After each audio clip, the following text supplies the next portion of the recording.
Hey y'all, and welcome to the Hillbilly Chicken Ranch. I'm Susan, I'm your hostess, and today we're going to be in the kitchen. We're going to be using all my canned goods to make a homemade chicken or turkey salad for sandwiches. And this is my own recipe, y'all. This is nobody else's recipe but my own, and I'm sharing it with you today. I will put the recipe down in the description box for you, but it is really easy. We have, and it really doesn't matter what part of the chicken you use. You want boneless if you've got it canned. If not, you'll have to make sure you have all the bones removed. But this is boneless chicken thighs.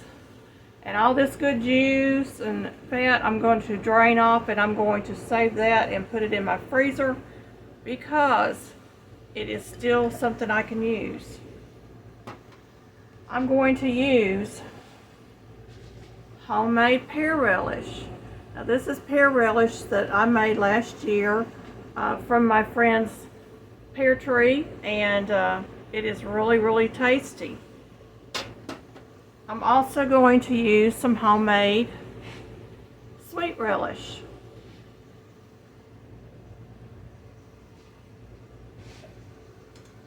And I'm going to use mustard and mayonnaise, some dried parsley,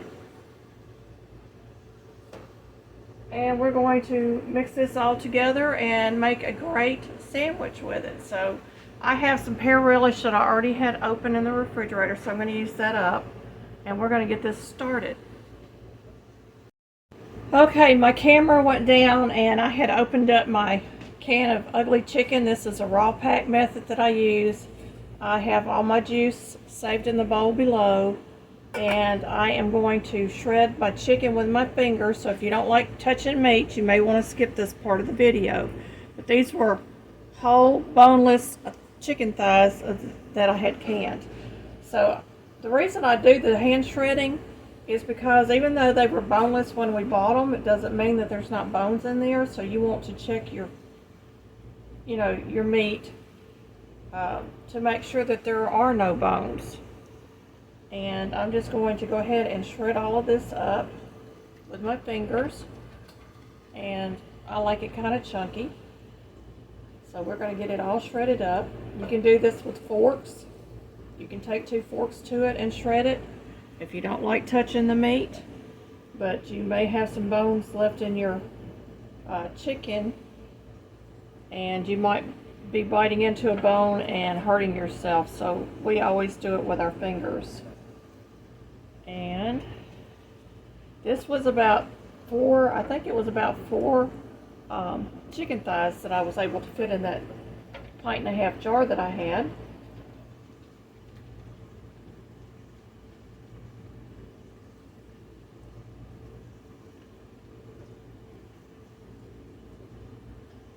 And I've got my chicken pretty much shredded like I like it. So we're going to stop right there, and I'm going to wash my hands.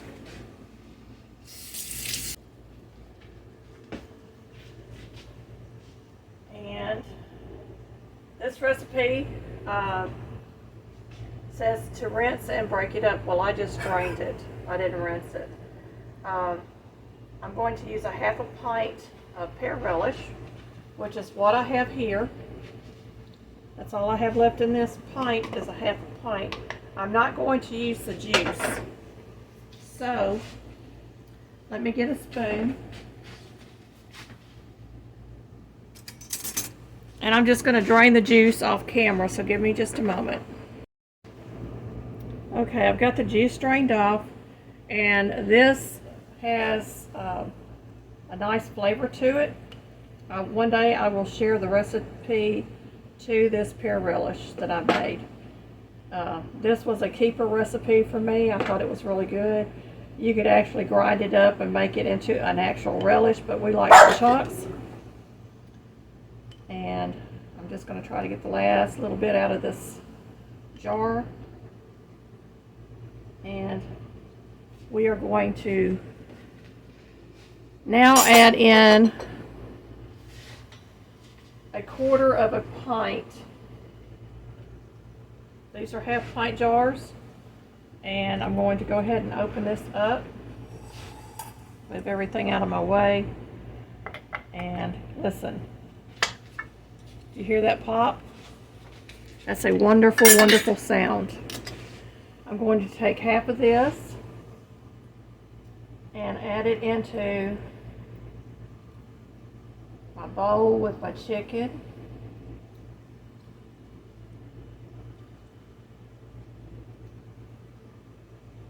And I would say that's about half of the jar.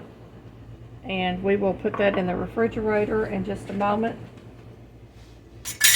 I'm going to add in about a tablespoon of parsley flakes.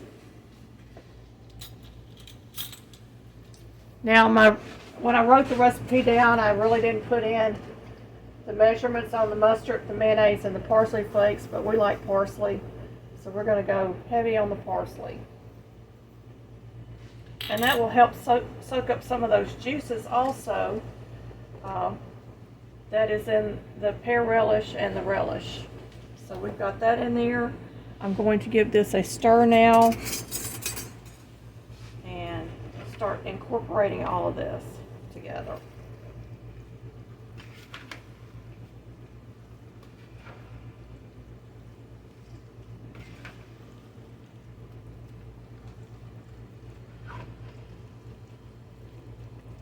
This is a nice salad in the summertime.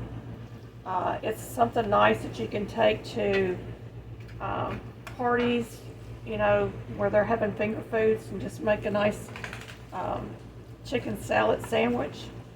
It is not the traditional chicken salad. It is a little different, and it has a lovely, lovely flavor, I think.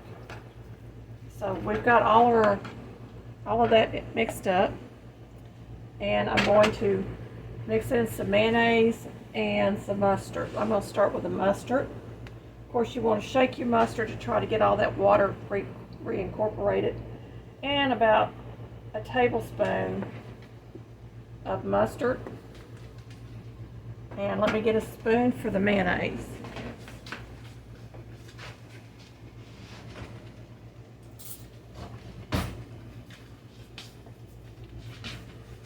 Now the mayonnaise I don't measure out, I just kind of eyeball it.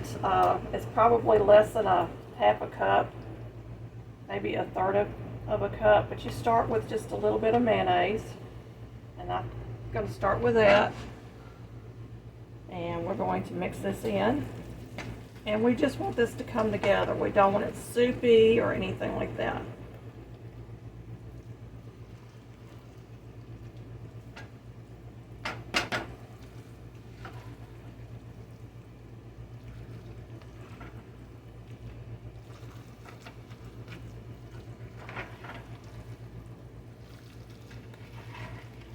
I really don't think I'm going to need any more mayonnaise in this.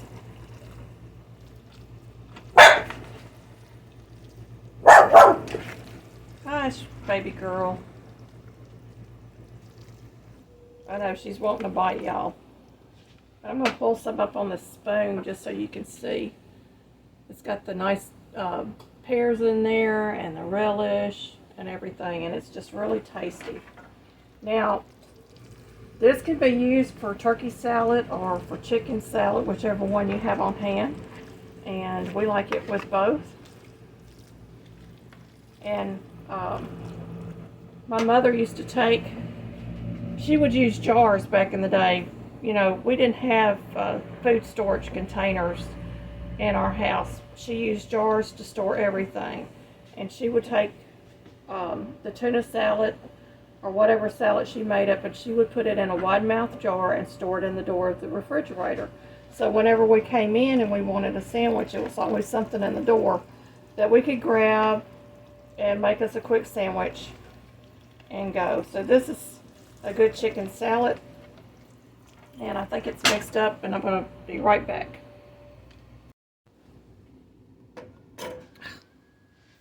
I've got my chicken salad loaded on my bread. And this bread came out of our freezer. Motivational Doc had posted a video about the glycemic index with bread that had been frozen and bread that has been frozen and toasted, that it actually lowers the glycemic index on that. So, does it work? Absolutely.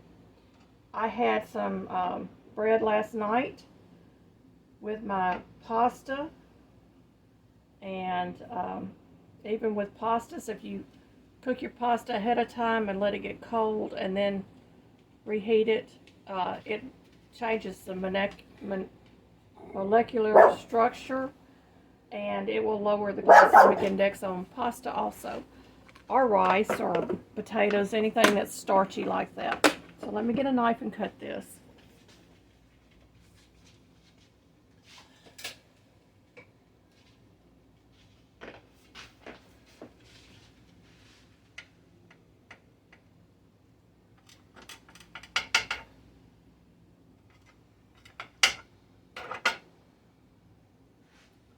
That is a lovely, lovely sandwich. Of course, I've got a little bread there. That is just lovely. Be right back. Isn't that a lovely sandwich, y'all? And I'm going to take a bite.